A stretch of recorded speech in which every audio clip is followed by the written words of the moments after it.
We are recording. What are we doing? Well, I took today off. Went to the dealer to get the first 600-mile service done, because I can't do that myself. I mean, I can, but I can't do the electronic part. Then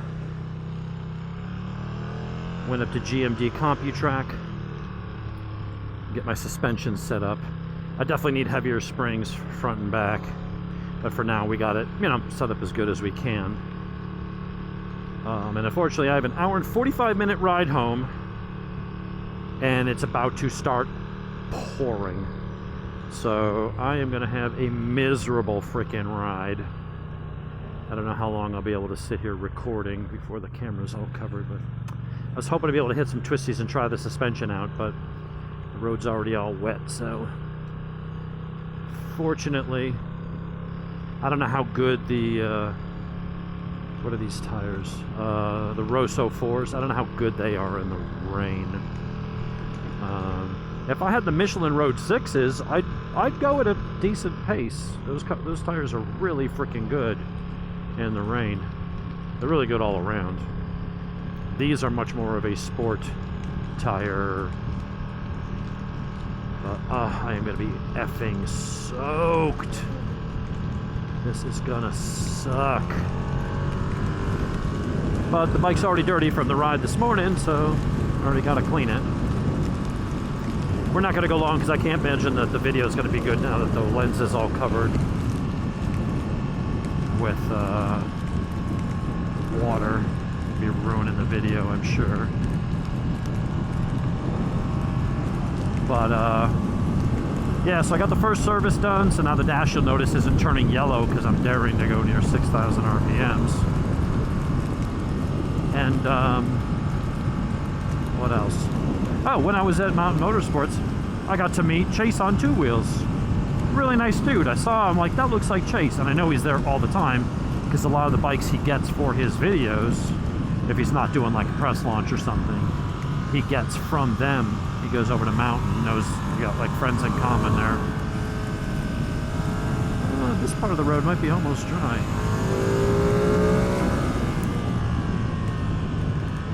There's some rain coming down, but it's just starting on this side of the mountain. I'm not sure if I trust it. I got cold tires that are wet from back there. Feels good. So we had to put in how much preload in the front? All the preloads to get 46 mils of rider sag. I wanted it to be down around 40. So I need to go 1 or 2 steps up on stiffness, giggity, on the fork springs. But a new set of Race Tech springs is like 150 bucks. And we need to go up 1 step on the shock spring as well. And that's like 150 bucks or something. So with parts and labor, probably 500 bucks, I could get this fully sorted. So that's good. I don't know when I'll get that done. I was like, for now, let's just get it as good as we can get it with what we have to work with. The damping feels pretty good. I had it at 3 full turns out of compression from full in, and he went back and forth and settled on that. So I always try to test myself, see how close I can get the settings.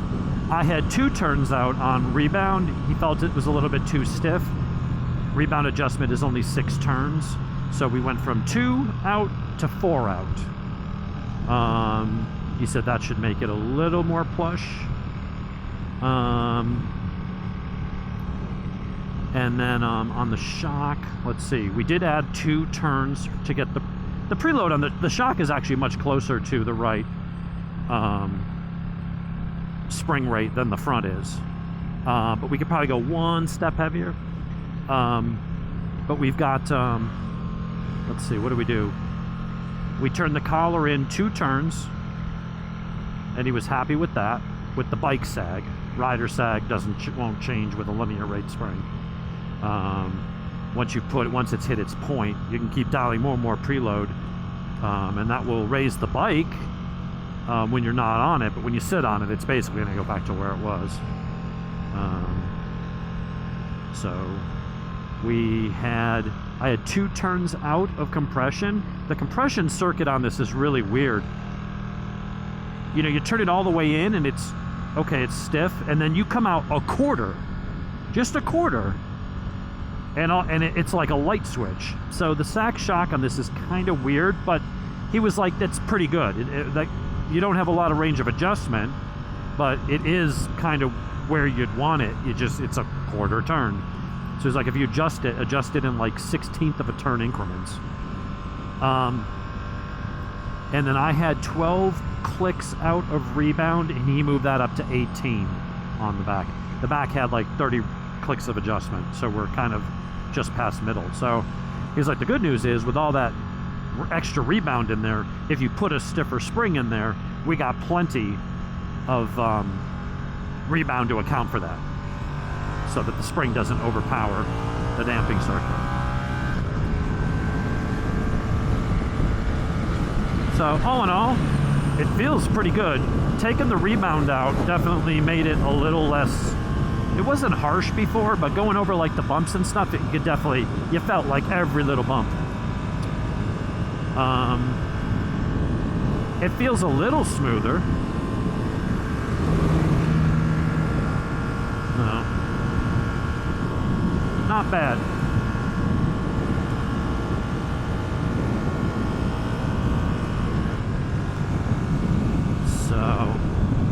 But yeah, it was very cool meeting Chase. Got to sit him and I think his cameraman, there was like 2 of his guys were there with him. Such a nice dude. I was just like, hey Chase, and we were talking. So Chase on 2 wheels, if you go back and look a couple years ago, he did a review of a Aprilia Tuono V4 1100R in 2018.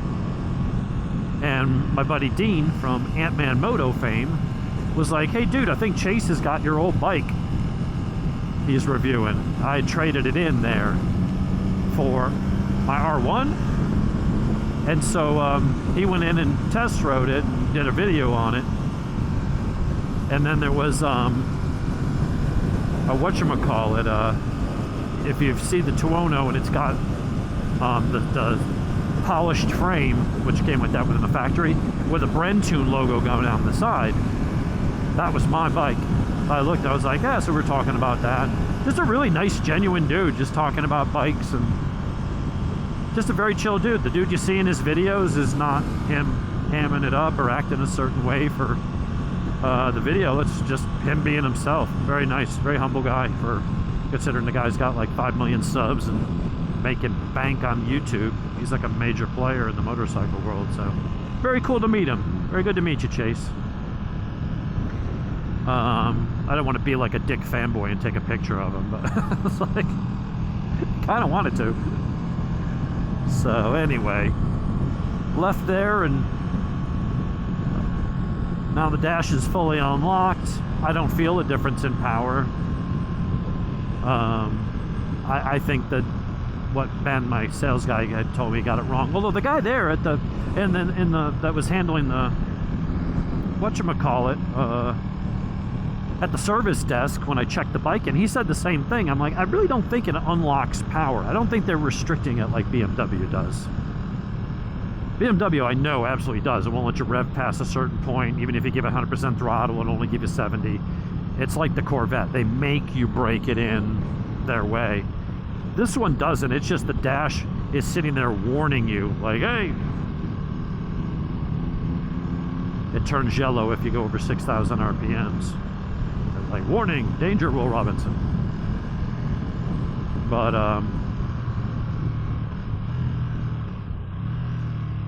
it feels great. That dude just almost pulled in front of that car.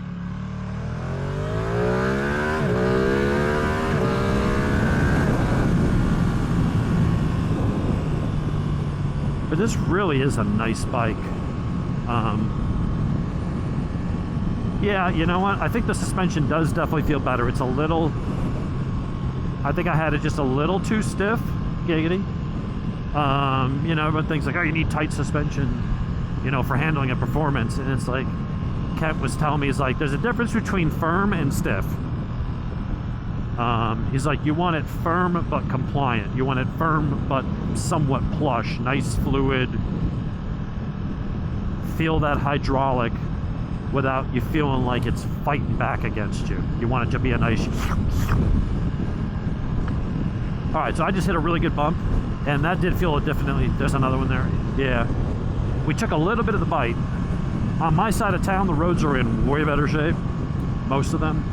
And so having it set up a little bit firmer actually felt pretty good. But then once I started getting on these bumpy roads with the ripples and stuff, I was like, ooh, it's starting to feel a little bit harsh. Not terribly so, but enough that when you're on the side of the tire going into a turn, it makes the front feel like it's not absorbing the bumps as much, so almost like the tire wanted to bounce a little. So it was just a little too damped. So backing out some of that rebound and stuff definitely seems to have made a difference. It's still firm, but it's a little bit more compliant. Oh, what a lovely machine. Now I'm past the break-in, and if I want to, I mean, I've kind of been riding it like it's been broken in anyway, but anyway, so that's what's going on today. Took the day off work, so because tomorrow's gonna be thunderstorms, so it's like, you know what, I got like 4 weeks or 5 weeks or some shit of PTO time stored up, and I never use it all in a year, ever. So I'm like, you know what, I'll take the day, go get the bike stuff done, and we'll see if I can get home before that storm crosses over, because that is heavy rain over there. Yeah. I looked at the radar and I was like, oof. I need to get the hell out of Dodge and try to get back to my side of town before that hits. So I'm going to go back. If I can get back in time, I'm going to jump on a call with Johnny, my work wife,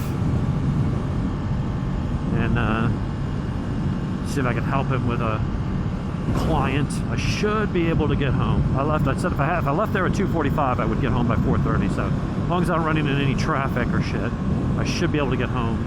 I'm gonna do that, and then I'll wash the bike tomorrow, and I'm gonna go out for some carousel sushi. That little place that brings the sushi out on a train to you, and you just kind of pick off what you want. Love that place. I never know exactly what I want. So I go there and it's like, oh, that looks tasty, and you grab the plate. It's got a cover on it so people can't sneeze on it.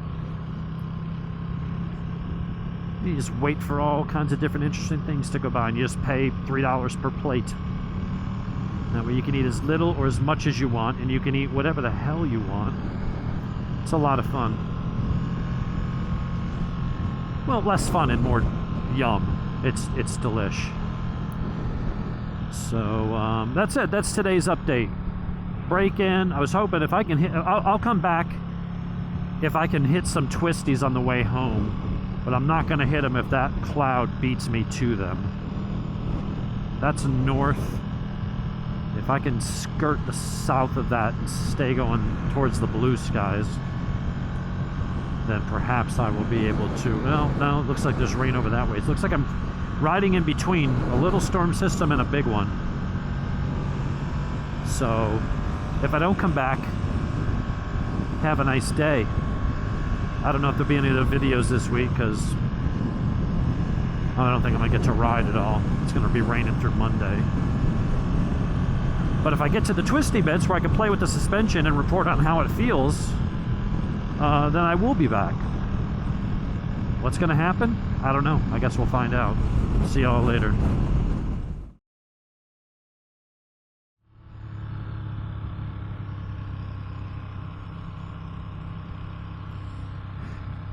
Yeah, sit rep. I did not avoid the rain. And I am heading right into that cluster that may be thunder. And I am a good hour plus away from home. I don't like riding in the rain. Especially if I'm trying to get there by a certain time. I hate riding in wet clothes. Plus my mind, I'm OCD about cleaning the bikes, and I gotta clean every nook and cranny, gotta pressure wash it. Then I gotta polish it, then I gotta oil the chain. That's gonna take an hour. So it's kind of an inconvenience, but it's also just not fun. Visibility is reduced. Gription is reduced. It is a cross between grip and traction. Gription. But yeah, I was hoping. It looked like in my head, I'm like, well, I'm heading that way, and that's going to be kind of in between those systems. And unfortunately, the system is, normally they come, this one's coming like south to north for some reason. So there was one to the north, and I was like, oh, I could maybe scoot before and get that one. And I wasn't watching the one in the south. The south is the one that's moving northward, and that's what I'm about to slam into in about 20 minutes. So, yeah, if it gets really crazy weather and lightning and stuff, maybe I'll turn the camera back on. Maybe that'll be somewhat interesting. The ride itself is going to suck. So I'll see you again if I don't see you later.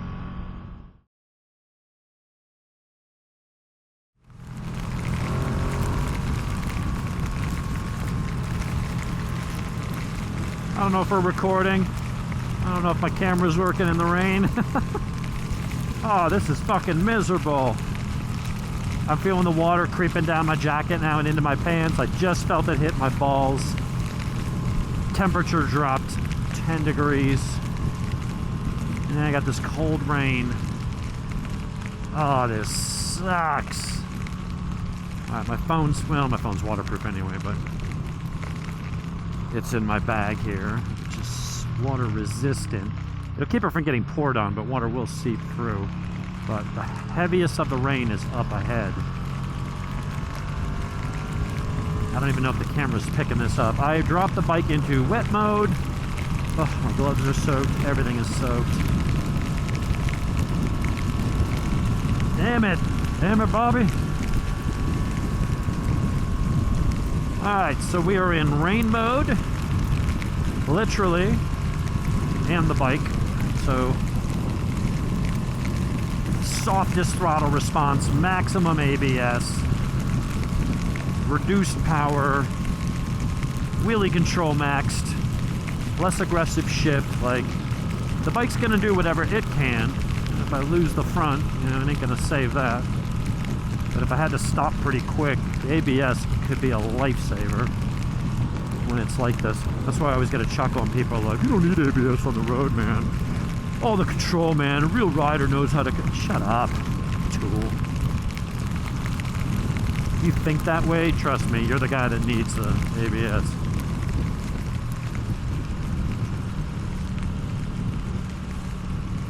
Be here in a torrential downpour up in these twisty roads with tar snakes.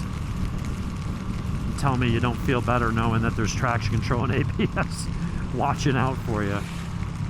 Be an idiot.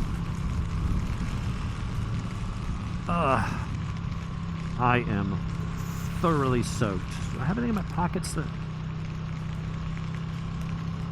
Pack of mints. I put my wallet in here so it's shielded from the worst of it. My microphone is in a waterproof pocket, so hopefully that'll stay relatively dry. Probably should have zipped it a little better, but... Oh well, I guess we'll find out when I get home if I got audio or the camera shit the bed. This is how I lost my DJI Action 3? Or was it... I don't know, I had something. No, it wasn't the DJI Action 3. Nick has that. It was the audio, the DJI remote microphone setup. That got fried in about 5 minutes of this. Went gone. Ugh, all the water's pouring out of my sleeves into my glove. This just fucking sucks. I really thought I might escape the rain and get home. I have got a very long ride through this. I don't think I'm going to make that 4:30 call, Johnny.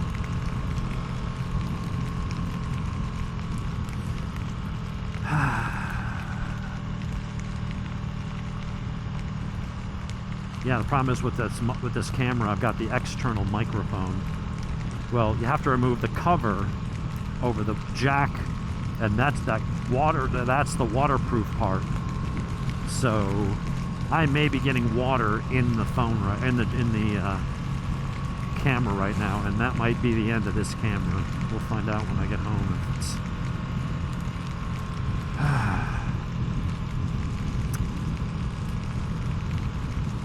unfortunately I don't really have a place to put it. I didn't bring the waterproof. I really didn't think I was going to get rained on today, so I didn't bring the waterproof cover for this thing. It's water resistant, but it's not waterproof. I think if I was going interstate speeds, the wind would be pushing over the top of it enough that it would get wet, but the water wouldn't be able to pool on it and seep into it. Yeah. And I got a goddamn tinted visor on, so I can't see shit. When it gets dark under the trees here.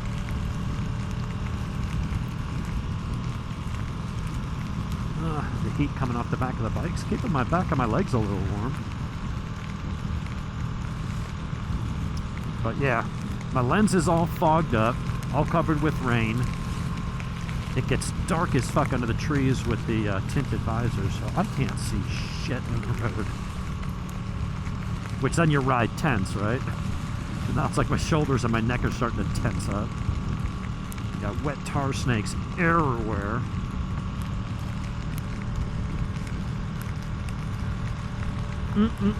Nice waterfall.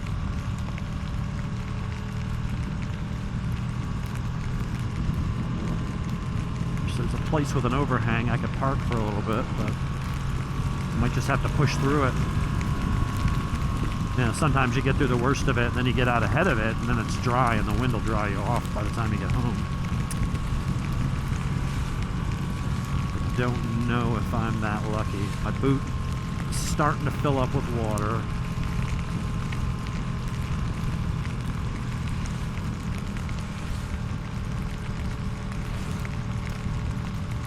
Feeling it start to trickle down, wick down through my socks.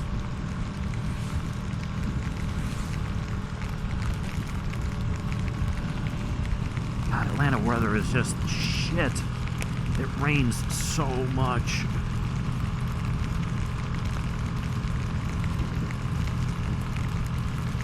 You get these years where it's 3 to 5 days a week. It just rains before you know it, the summer's over. Yeah, I think it was last year was one of the worst years. I put 5,000 less miles on my bike than I normally average. It rained that much. I just could not get a lot of riding in. Yeah, there's the water. Yeah, my toes are now submerged, and my boots are starting to fill up.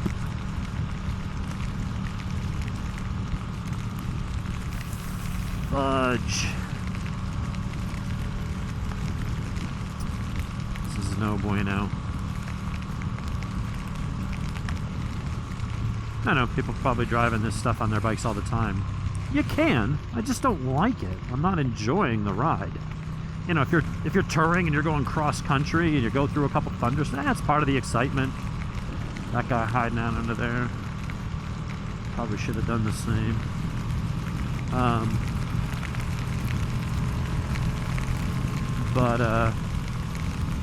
Yeah, you get through it. It's part of the adventure. And you'd probably be on a touring bike, not this. I have no protection whatsoever. Every little drop is hitting me. Soaking through my clothing. I am now. I feel like I just jumped in the pool with all my clothes on. I'm literally that wet. Anyway, I'm going to shut the camera off. Maybe there'll be less risk of frying it. Yeah. This sucks. We'll talk to everybody later. I won't be coming back.